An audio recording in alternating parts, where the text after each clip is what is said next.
Welcome back to Halfway Love, the place where we talk about the pain, the healing, the struggle, the love, and the reality in between.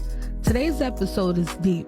This isn't just another prison interview. This is about the man behind the sentence, the trauma behind the anger, and the heart behind the survival. Today, I'm sitting down with Joseph Pleasant, a man with a story filled with pain, mistakes, growth, loyalty, survival, and reflection. We're going to talk about where he comes from, gang life, prison, love, emotional healing, relationships, and what it feels like trying to hold on to humanity while serving a 25 to life sentence. Some of these questions are uncomfortable, some are emotional, some are raw, but they're real. Because on Halfway Love, we don't just talk about what people did, we talk about who they are now. So Joseph, welcome to Halfway Love. New York State Department of Corrections and Community Supervision. This call is subject to recording and monitoring. An incarcerated individual's use of institutional telephones constitutes consent, and your calls may be provided to law enforcement agencies. To accept this free call, press.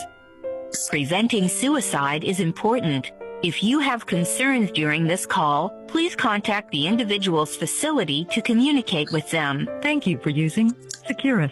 You may start the conversation now. Hi, JJ. How are you doing, Ashley Diamond? I'm good. How are you doing? I have no complaints. Thanks for asking. Nice.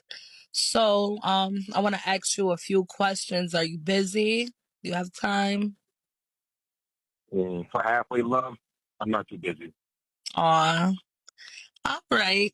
We're going to get straight to the point. I'm pretty sure the people want to know, who is Joseph Pleasant? Such a simple question with a complex answer, so I'll keep it simple. Joseph Pleasant is a man who fell several times and gotten back up. Joseph Pleasant is a man who's learned from mistakes, who stopped passing blame. I'm a man who has learned to hold himself accountable and accept responsibility. A father, brother, grandfather, friend. Joseph Pleasant is a typical man who's learning, still growing. Nice. So where are you from originally?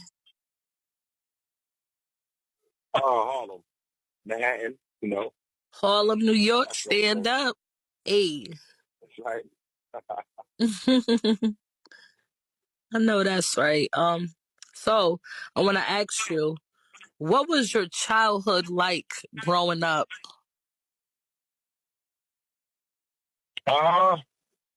Because I'm the oldest, I have no one to compare it to. So from my point of view, it was a typical late 80s, early 90s childhood. I seen the drug dealers, I seen the drug game, I seen the people going to work, I seen the homeless, I seen the fortunate and less fortunate. I have one siblings, two brothers, one passed away unfortunately. I have a younger sister. I don't know. To me, my child was normal. Oh. According to the standards, well, at least according to the standards at that time. Mm-hmm. These standards, it was so-called trauma-filled, abusive. From my point of view, was a normal childhood. Mm-hmm.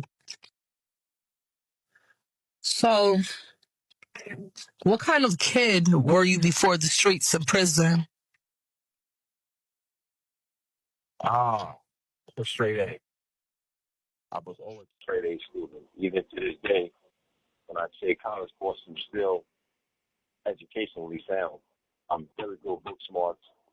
Not so good with decision-making skills as a child. Oh. So at what age did the life start getting hard for you? What do you mean by hard for me? Like, when did you realize you had like a rough childhood growing up, like that became the norm for you? I wouldn't say when did I know that rough childhood, but I can tell you when I went astray or when I walked off the beaten path. I'm gonna say I was 9 years old when I started taking more risks and started doing things I thought was fun, not understanding the consequences. For example, I thought hanging out past curfew was fun. I thought stealing from corner stores was fun. I thought fighting was fun because these are things that my neighborhood glorified. You know, those kind of actions were primarily accepted, whereas education was a secondary thing. So because I was a people pleaser and I like the attention, I would do things to get the people to notice me, and that normally involved negative things: fighting, stealing, robbing, running away, lying, those sort of things. Um, I see. So did you feel protected growing up, or did you feel like you had to survive? Oh, I don't know how to answer. I didn't feel fear. I felt like everything was just the norm, like the normal. And this is what we did. I didn't think it was anything extraordinary or out of the ordinary. I just thought the things I was doing was just what you did. Because all my friends were doing it, all the older kids were doing it, and nobody complained. So I figured, if she was too old to understand what's going on, I'm gonna keep doing like I do. How did gang life become a part of your reality? Wow. Like I said, I'm from the east side of Harlem, and I'm like neighbors with Spanish Harlem and Latin Kings. You know, they Hispanic gang basically ran where I lived at, and when I went to Rikers Island as a kid, they basically ran Rikers Island. And I don't care how tough you were, and you didn't speak the language, they weren't a part of the culture. They preyed upon you, Mm. and I could box my whole life. So no matter how many I would beat up, I would find myself getting jumped to the end. So eventually, when a blood formed, and when it was introduced to me in 1995, I was 16 years old. I became a part of it. Mm. Not because I was scared or not because I needed protection, but because of what it stood for. It's about unity, fighting oppression. We stuck together. Yeah, it was like We took care of family. it. It was a family setting, but more importantly, it evened the odds. Mm. So what was you searching for emotionally back then? Like, Uh, what was I searching for emotionally? Uh, I don't want to get that deep into it. I was searching for fun. I just wanted fun and acceptance. mm, That's it. Fun, acceptance to be one of the guys. And, I guess it's Leo in me. I wanted to be the center of attention. mm. So let me ask you something. Did the streets make you feel powerful, or did it just like make you feel empty? Um, Neither. The streets helped me create an identity that I needed to be accepted. The streets showed me that I had to be an alpha male to receive the respect I was looking for. Mm. So as I got older, I realized it wasn't the respect I was looking for. It was power. My drug of choice my whole life has always been power. I wanted people to see me, fear me, and respect me at the same time. Mm. So this is why I say the streets was my first teacher. Mm-hmm. How so? Wait a minute. So how tall are you? I told him up. Yes. I'm 6'6", about six Yeah. six, 6'7". Yeah. So I'm pretty sure with that gang life back then, you being the height you are, you was a problem. I know you was.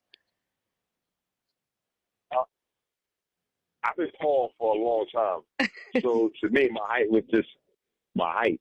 Yeah. And and in my era, nobody was scared of height.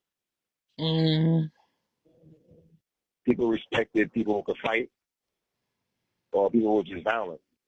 mm, And I had a propensity to be violent, so because of that violent side of me, people tend to give me a lot of leeway. mm-hmm. And the more leeway I got, I realized it's fear. The more fear they showed, the more powerful I felt, and that was the fuel that kept me going. Mm. So I got another question. So what's something people misunderstand about gang life? Mm. I'll give you a few things.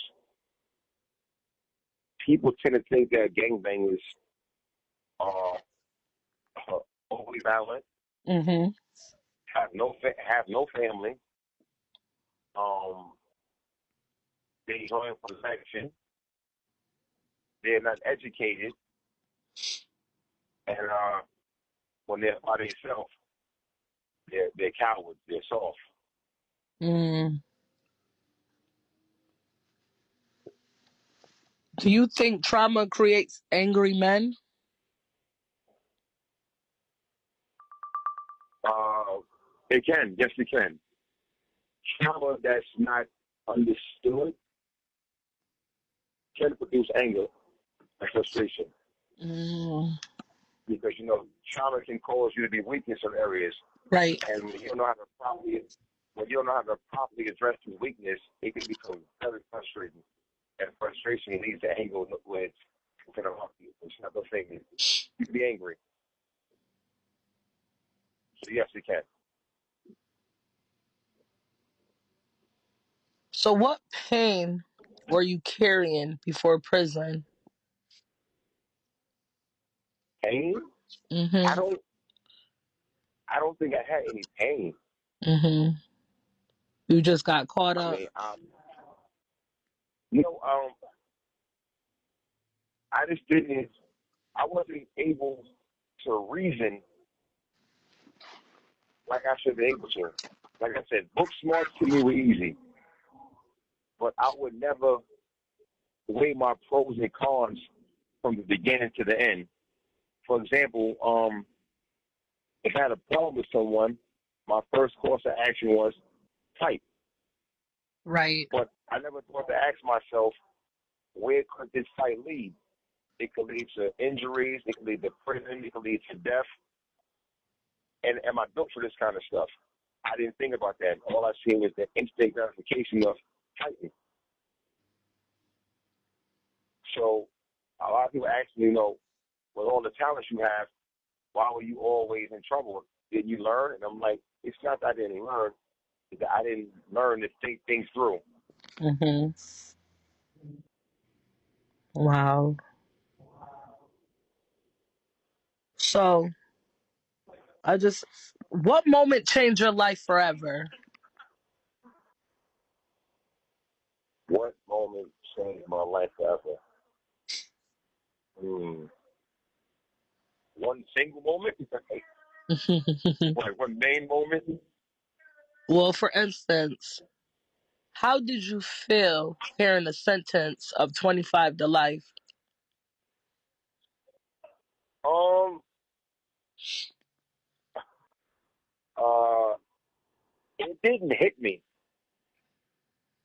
I've been in jail so often that jail became the norm to me. Like, this is what I do. I do time. Mm, So all I thought about was, I'm in a 25 life. I'm not doing the whole thing. I'm going to find a way to get out like I always do, and I'll be good.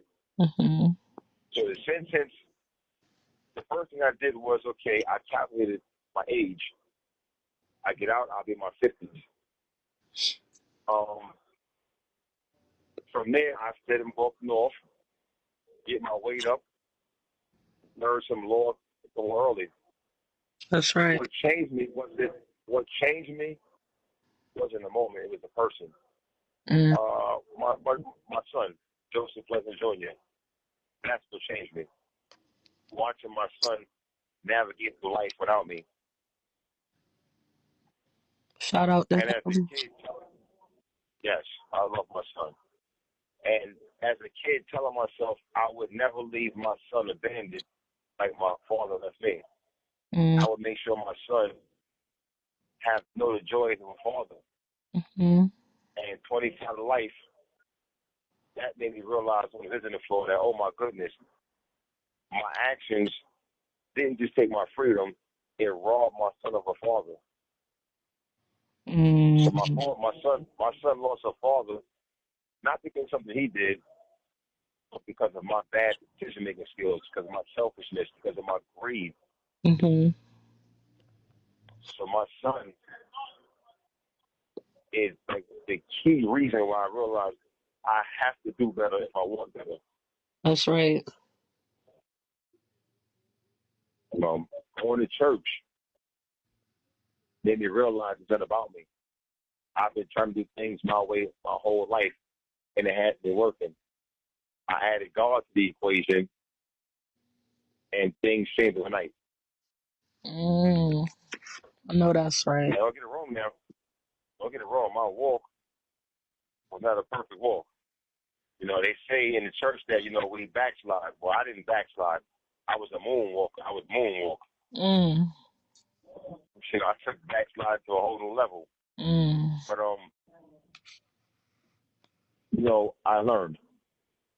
Don't get it wrong. I haven't perfected my walk, but my walk is nowhere near I was before. I am no longer who I used to be. And I'm proud to say that.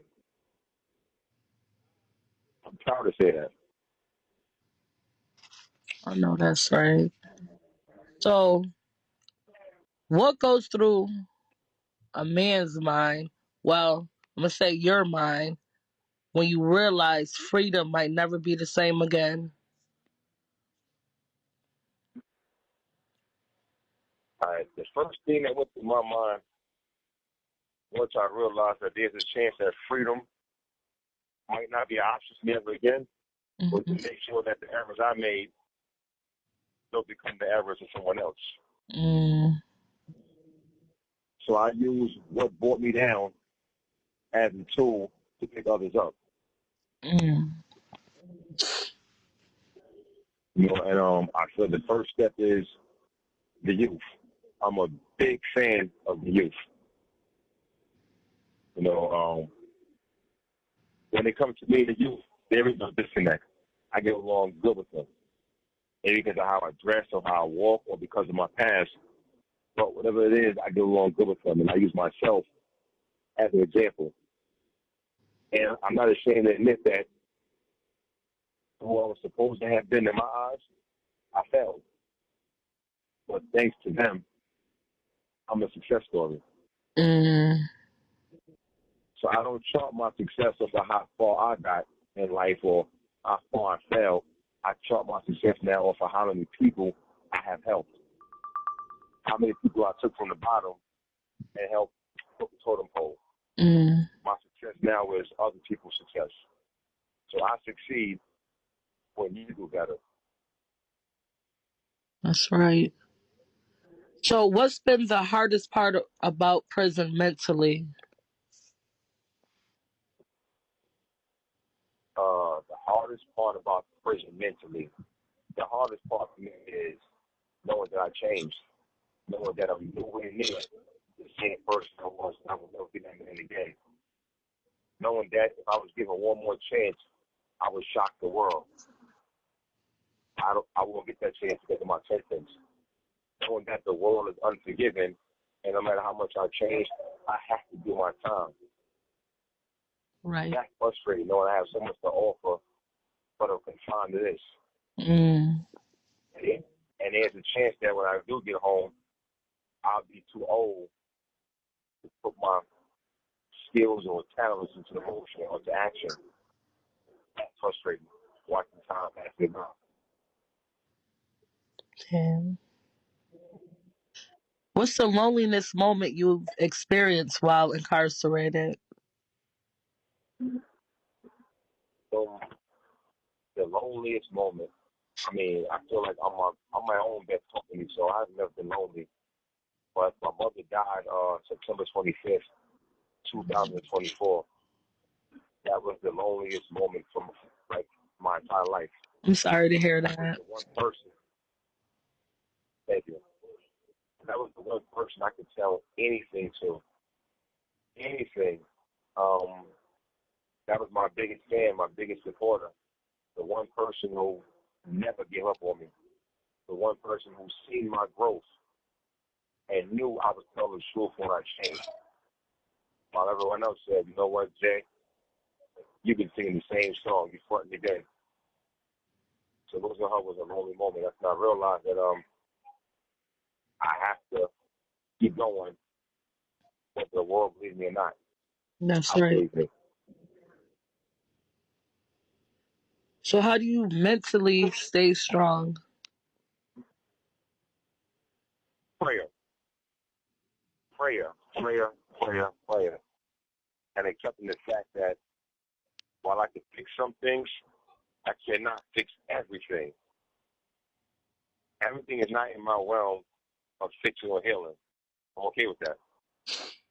Mm, Everybody can be taught, but that doesn't mean that I'm the best teacher for everyone. that's right. So, what does prison teach you about people? It teaches me that we're all the same. What separates us is this decision making. Right. What separates us is how we view things. Mm-hmm. What separates us is this thing called lack of communication. For some reason, we expect people to just know what we know. We expect people to just understand what we understand. We never take the time to sit down and really vocalize our thoughts and then internalize what we hear. Mm-hmm. We don't ask questions. Prison told me that we don't ask questions. We just assume. Mm-hmm. Communication we're taught as a child is that you listen while the next person talks, and vice versa. As I got older, I realized communication is also about making sure someone understands the point you're trying to get across.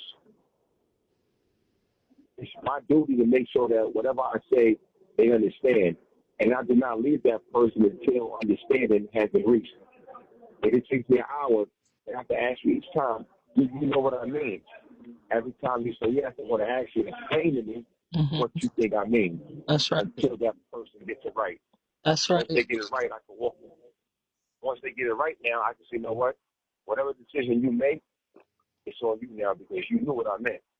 Or you Mm-hmm. knew what I stood for. Now I have the opportunity to respond to your response to my first question. So understanding, man, we need understanding. The prison also, the main thing prison told me is to be patient with Mm-hmm. others, but more importantly, with myself. That's right. So, as we speaking about yourself, what did prison teach you? Uh, Prison told me that nobody is better than the next person. That's right. There are a lot of stigmas in prison. You know, like there's a line of acceptance when it comes to prisoners. Like if you're a rapist, a pedophile, or a rat, you're at the bottom of what's supposed to be accepted in prison. While I wouldn't agree with a rapist, a pedophile, or a rat, I understand that being a drug dealer, a murderer, or a stick-up kid is different. You still have victims, and you still have people you hurt.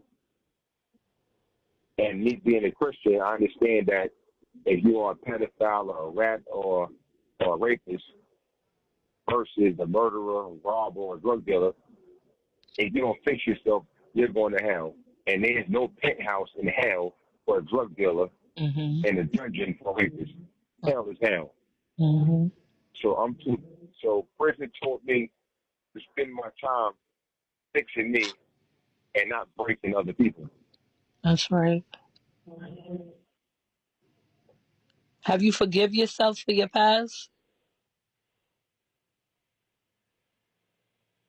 I feel like once anyone acknowledges the errors in their way and they accept it as an error and they attempt to correct that error, they forgive themselves. That's true. I could be wrong, but that's how I view it. I acknowledge my faults, I acknowledge my weaknesses, and now I turn it into strengths. And I'm doing all that I can to make sure that I don't repeat these mistakes, or that these mistakes are copied or mimicked by the youth or other people. What guilt still weighs on you? What guilt? Yeah, do you have any guilts? Yes. I never had a guilt really until my mother died. And I feel like Mm. I never got a chance to show her my growth on the outside. Mm. As much as she believes me and she recognizes my change, I wanted her to witness it in the free world. That's right. With that being said, I'm teaching myself that it don't matter where you at, change will be recognized if this sincere change. I don't care if you're free, in prison, in the army, or in the hospital. If you change, people recognize the change for the location.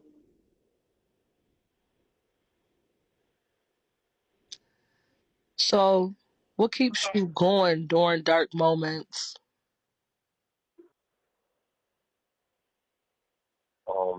What keeps me going? What keeps me going is knowing that even if I quit, time won't stop. Even if I shut down, if I go through a bout of depression, if I start crying, it's not going to change the fact that I'm in prison and the job isn't done. My job isn't done. I don't have time to waste on a pity party. So when my dog this where his ugly head or her ugly head, I check myself. Listen here, man. It's only dark because I'm not shedding light on it. So I might study, I might read, I might start a good conversation. I call family, call loved ones. I might share my thoughts, or I'll just listen. And before I know it, that dark moment passed. Depression is very real. Yeah. Stress is real. Anxiety, loneliness, these are real feelings, real emotions, real diseases. But nothing is going to change for me if I dwell in it. I have to keep moving. I have to keep moving. That's so true. So, how important is faith or spirituality in your life now? Faith. We all need something to believe in. If you have nothing to believe in, you have nothing to drive you, nothing to push you. Now, from a Christian point of view, my point of view through God, God works is dead. So as much as I believe, I have to make sure that my walk matches my talk. And people tend to watch you before they hear you. So I do all I can to make sure that all my actions are on the up and up, as they say, and matches my word. Now, that's not saying that I don't slip up and I might, curse or get angry. But I'm quick to check myself. And if someone checks me first, I'll thank them. I refuse to have my testimony turn into a testimony.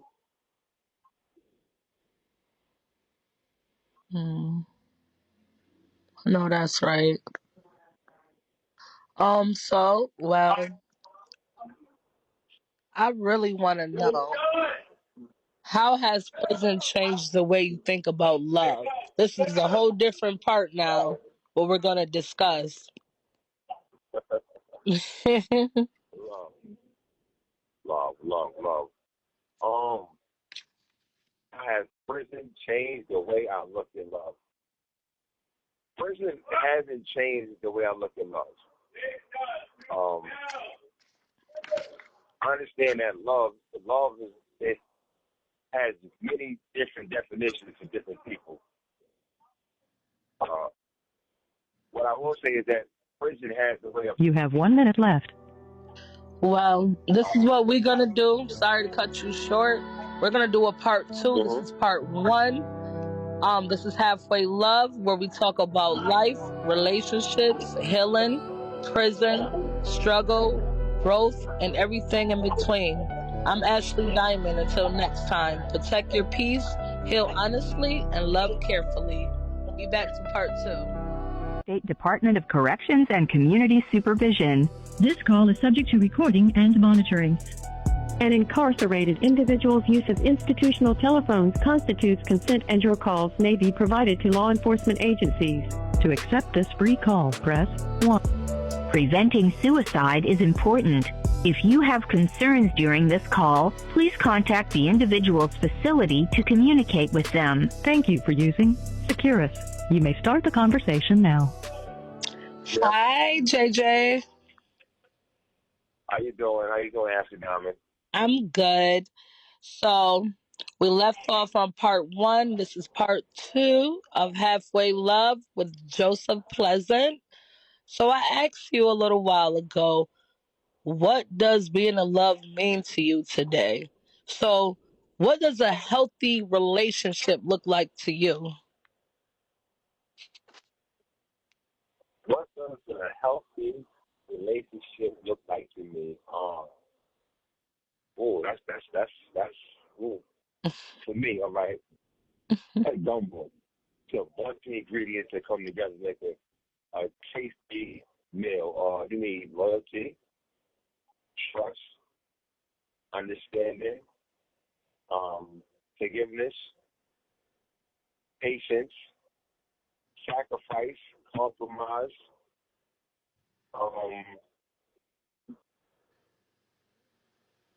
and the willingness to change, to step down. From being in prison, it's hard to go from an alpha male to less than. Because in here, no matter how much you want to be alpha male, you have to depend on your loved ones or your loved person or whoever it is to help you. Mm-hmm. If you have money, they have to get it for you. If you have clothes, they have to get it for you. So you go from being an asset to somewhat of a liability. That right there alone is very humbling. Knowing that you have to sometimes cater to people to get what you need. I think it's becoming love. Love is not always easy. But like most good things, anything worth having is worth fighting for. Love is worth fighting for. What destroys the relationships the fastest?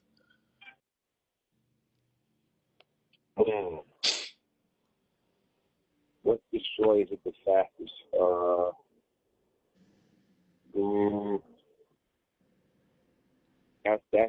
That's a rough one for me. It's more than one answer. But I'm gonna shoot from the head. What destroys love the fastest for me is dishonesty. That's true. I have 25 to life, as you said before. So if the woman I love is unfaithful, it hurts. It hurts. But I understand that, there's certain things the body was programmed to do. Procreate, or they say make love, have sex. These are things that we were programmed to do. 25 years without that, it's not easy. So we don't always control our urges the best way. So if the woman I love was to slip up and do that, yes, it would hurt. But it was about how much do I know her and trust her to know that this is a one-time thing and not a flaw in her character. This is not what she normally do. But if I can't trust what you're saying, if I can't trust what you're doing because you're not honest, that destroys it. Mm.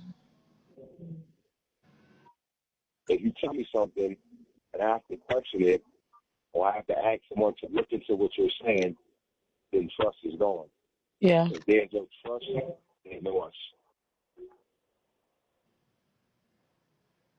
What role does communication play when you're incarcerated? When you're incarcerated, because there's no physical contact, communication is everything. Your words have to become your fingers. Your words have to become her thoughts. Your words have to become her song. Because all she has is your word. So you have to make sure that when you speak to her, you don't waste words. Mm-hmm. When you speak to her, every time you say something, it has to resonate with her. Make her want to better herself. Make her want to grow. Make her want to hear more of you. You know, when you're in prison, male or female, your spouse has several hundred, some cases several thousand people who want them. You have to do things to make them focus on only you. You have to give them something they can't get from the streets. I don't care if it's conversation, just make sure it's the best conversation. So when she goes to the store and this man holler at her, she can say, I hear you. So what you're offering, they are all offering. You're not offering me what Joseph is giving me. You know, it's like going to McDonald's. You know, their hamburgers okay, but everybody got good hamburgers. But their French fries stand out because most people don't taste like McDonald's French fries. Right. So you have to become the McDonald's French fries in a relationship when you're locked up. Right. I like him, but I want some fries, I go to Joe. So communication has to become your French fries. You have to find a way to stand out and make her want more. So because your words have got her attention and her heart, you have to keep elevating yourself to keep her with you. And the more you elevate yourself, you'll find yourself elevating her as well. Mm-hmm. And if she's a good woman, she's going to want to match your elevation. Before you know it, you got two people building each other up. That's right. Neither one has time or energy for outside influences. So communication is everything. Mm. So what's harder for men, being vulnerable or being honest? I can't speak for most men. I'll speak for me. Um, vulnerable. Vulnerable is hard. Vulnerable, most of us are from the same neighborhoods. Different names, different county names, but the same neighborhoods. So we're taught that as men, we have to be strong. We have to be unbreakable. We don't cry. We don't show weakness. We don't be vulnerable. We have to always rise to the occasion. To be vulnerable is to question all those things we just said makes us a man. Right. Honesty is easy. As a child, you're beat because you're not honest. Mm. As a couple, you're left behind because you're not honest. Mm-hmm. And the court of law, you get more time because you're not honest. So from a young age, honesty is instilled in us. Be honest. Be honest. Be honest. Vulnerability for most of us men is beaten out of us. Do not be vulnerable. Do not be vulnerable. So being vulnerable is a lot harder to admit than being honest. That's true. What makes a woman stand out emotionally to you? Um, what makes a woman stand out to me emotionally holiness to take charge when I can't do it right, but not criticize me for being less than a man. The fact that she can recognize that there's some things she can do better than me. She won't sugarcoat herself. Mm-hmm. If I did something wrong, let me know. Don't sit right here and bite your tongue, because I'm going to think that what I did was okay, and I will continue to do it. Mm-hmm. I like the woman who's going to put her foot down. Because, me, I can get beside myself. Let me know. Hey, baby, you're doing too much. You're doing too much. That's true. What does loyalty mean to you now? Loyalty means everything to me. Loyalty means you have the ability to not just think for yourself, but think for everybody. Loyalty don't just affect their spouse. It affects everybody in your circle of love. When you're loyal to someone, you won't do anything that's going to hurt them, at least consciously. Right. I'm not holding you accountable for what you do in the response. Certain things you can't help. But you can't knowingly do certain things and then say I'm loyal to you. But right now I have my son, my world. I can't just go out here and start fighting guys knowing that I'll land in a box, which means less time to call him. I'm further from home. They can't go see me. My girlfriend, my fiance, my lover, I can't do certain things knowing that it's going to jeopardize our relationship. I can't be selfish. So loyalty is everything on both ends, her end and my end.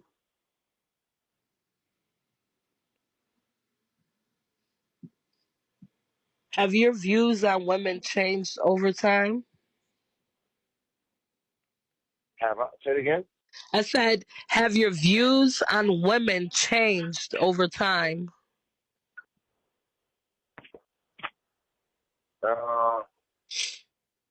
No. No.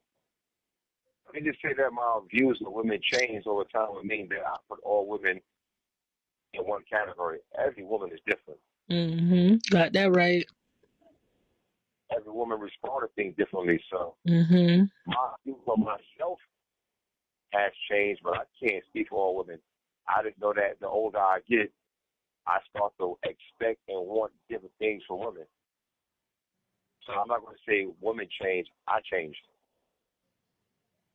I changed. So no, I don't think women changed. I think the people around them changed. And that don't sound right. I don't want to say women changed. I feel like men, or me, myself, I have changed. And because I've changed, women respond to me differently now because I'm not the same person.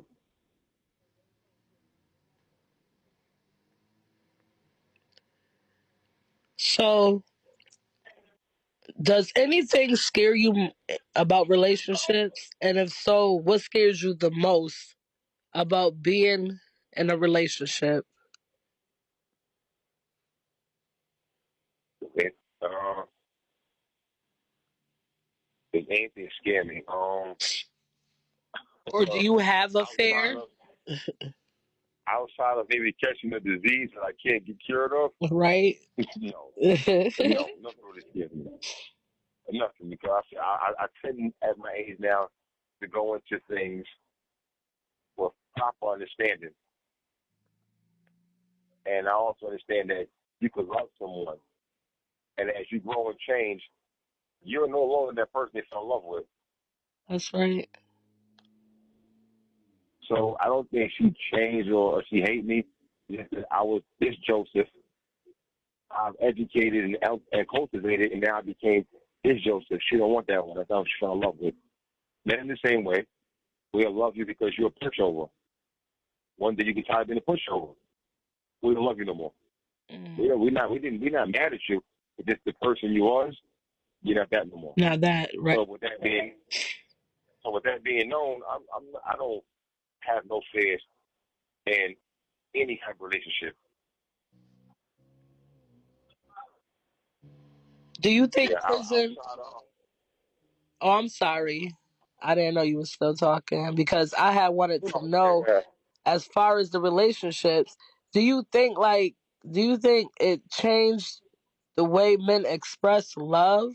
Like, why you saying all of that? What do you think? And again, Do you think prison changes the way men expresses love?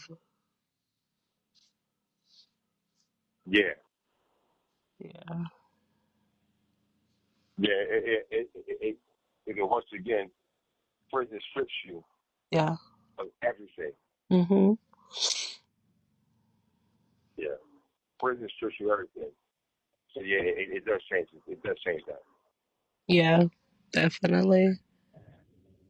Have you ever felt misunderstood about everything?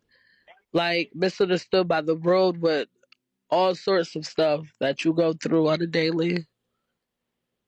Yes, I feel misunderstood almost every day, which is why I'm always in the rush to communicate and get my point across. Mm,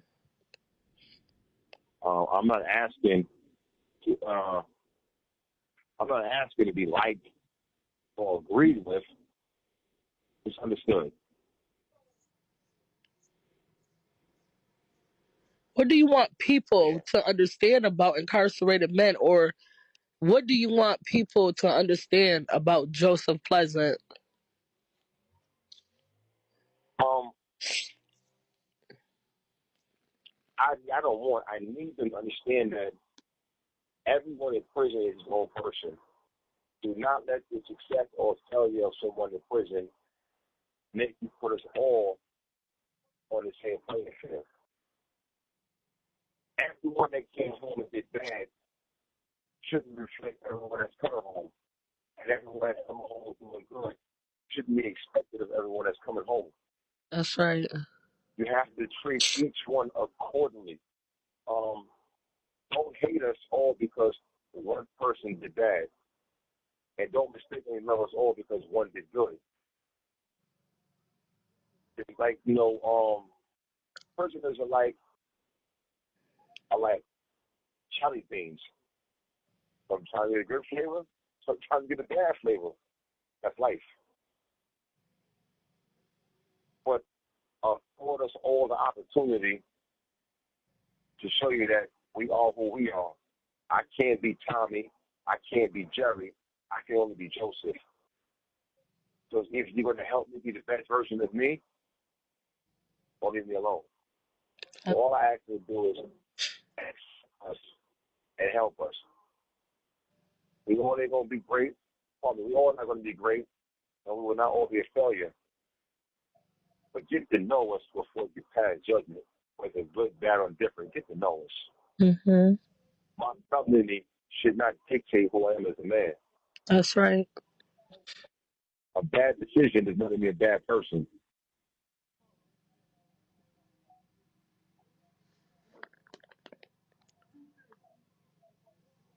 What advice would you give young men headed down the wrong path? Wait a minute. Before I even get to that part, I know you did your little gang banging. You from Harlem, New York. So when you first got to prison, did you have like what was it, like an alter ego? Like was you like a different person? Did you have a nickname? It were like I'm pretty sure the people want to know. They're hearing you. You seem like a changed man all the way around. I'm pretty sure the people want to know. Joseph Pleasant, aka like who's the other? I don't take. I don't take pride. I don't like glorifying his name, but in this case, I'll utter it. My name used to be Bloodshed. I was a blood member from 1995 to 2013-14. What?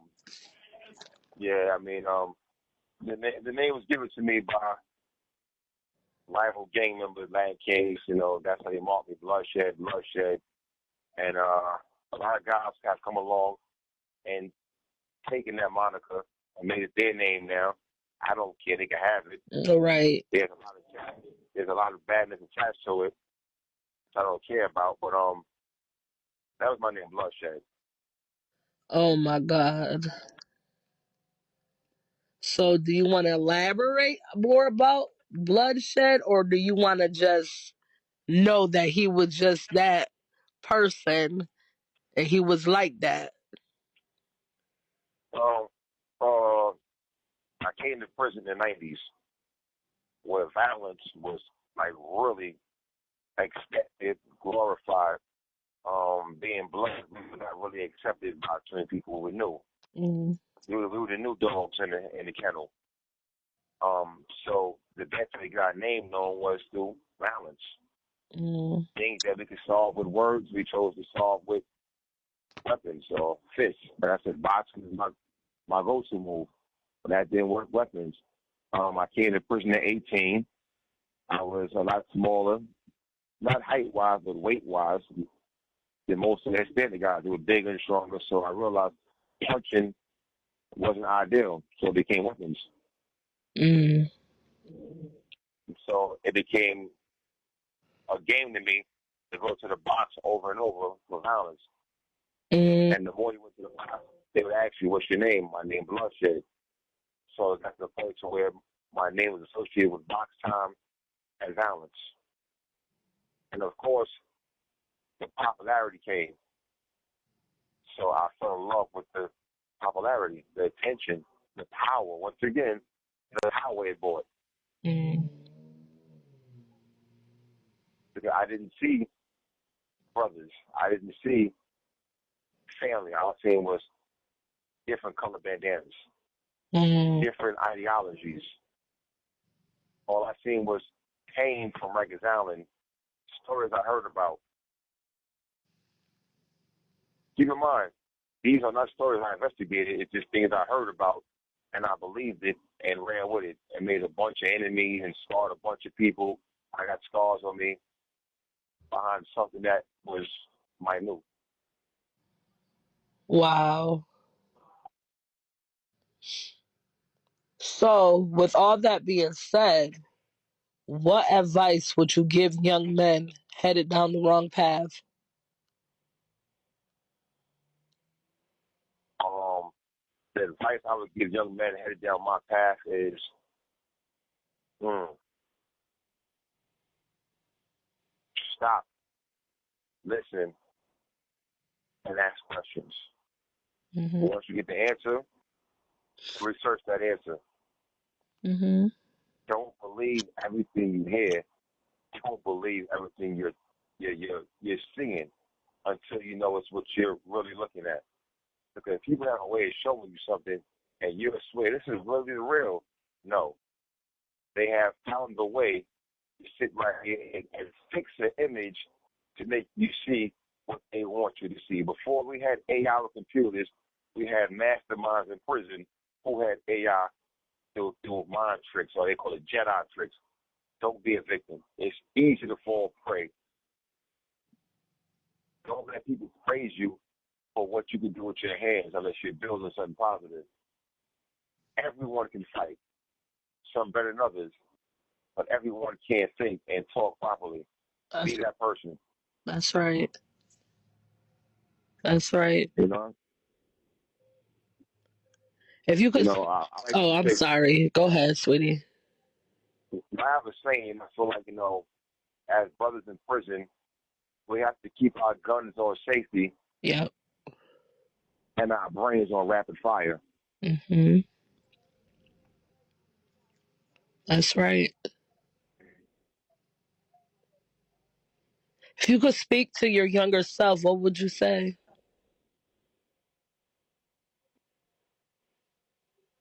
I would tell myself, you're going to make a lot of mistakes. Mistakes don't make you less than human. Mistakes make you human. How you respond to these mistakes determine what kind of human you'll be.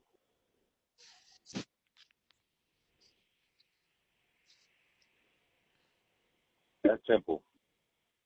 Mistakes don't make you less than human. They make you a human.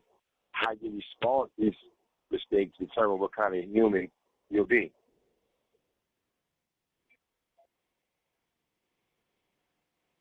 What kind of man are you trying to become today?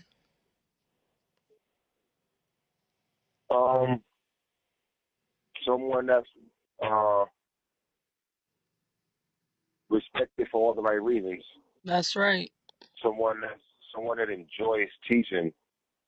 Someone that when they're spoken about in a manner that's cool.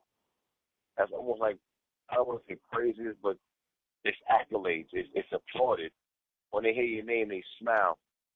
Um, it was brought to my attention the Nobel Peace Prize.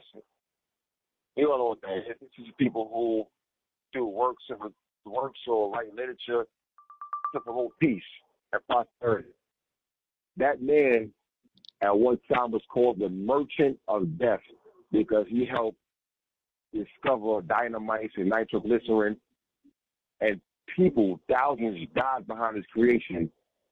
And something happened, and they thought he died, and they put his obituary in the paper, and it said, "The Merchant of Death has died." He read it and said, "Wow, this is how the people view me, as the Merchant of Death. I created something to help build things, and they called me the Merchant of Death." So he took all his proceeds from his inventions and made the Nobel Peace Prize. He did something that was so positive and so mind-blowing that when you hear his name now, you forget about dynamite and nitroglycerin. You focus on only what he did good. And that's what I'm at in my life now. I want my path right now to be so shining, so motivating and captivating that you forget I was once a guy called Bloodshed. I was once a gangbanger.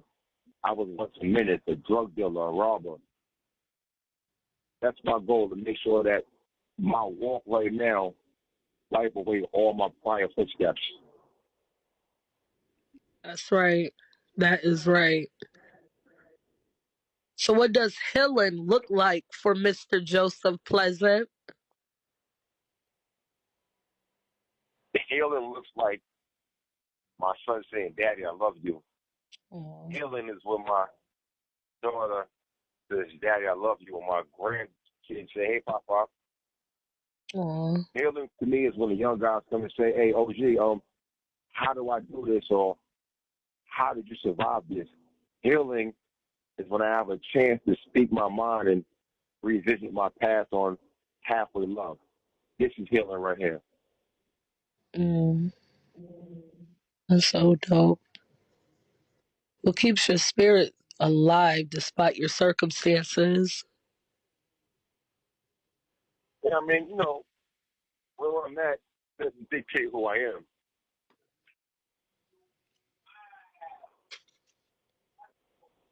So my spirit is alive and thriving.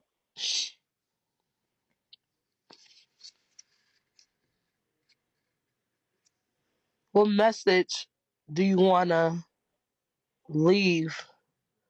What do you want listeners to take away from this interview?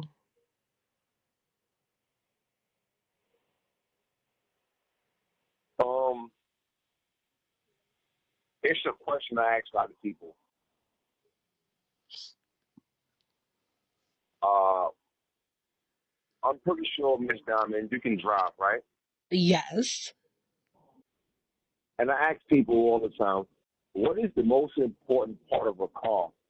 And people tend to say the steering wheel, the engine, the brakes, the What is gear.